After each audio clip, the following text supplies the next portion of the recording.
Angola 2015, les enjeux politiques et économiques, tel est le thème de la conférence tenue par l'ambassade de l'Angola ce mardi 14 avril en France. Une conférence organisée dans le cadre de la commémoration du 13e anniversaire du retour de la paix dans ce pays après 27 ans de guerre civile. C'est aussi une occasion d'offrir un espace de réflexion sur les questions de politique extérieure et les choix macroéconomiques de l'Angola. Cette journée, nous l'avons proclamée en commémoration du 13e anniversaire de la paix. C'est aussi cette année que nous allons célébrer 40 ans de l'indépendance. Donc on a cherché à mener notre message dans un milieu académique, raison pour laquelle la conférence a été réalisée donc à l'Université de Sciences Po. C'est pour amener le message d'Angola, la réalité angolaise actuelle au niveau des étudiants, des professeurs, des diplomates. Donc c'était vraiment le but de parler pour que les gens puissent sortir de là et tailler avec le maximum d'informations concernant l'Angola. Des enjeux liés au mandat de l'Angola au Conseil de sécurité de l'ONU,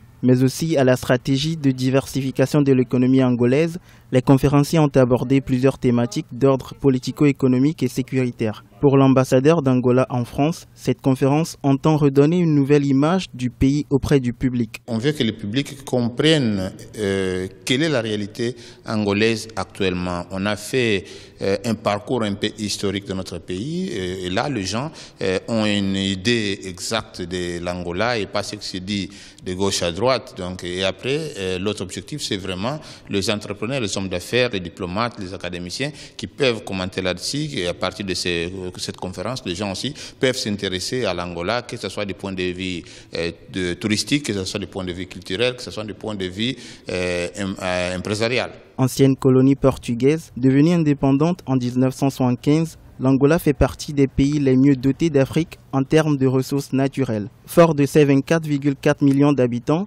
l'Angola tire ses principales ressources du secteur pétrolier qui contribue à près de 70% de ses recettes fiscales.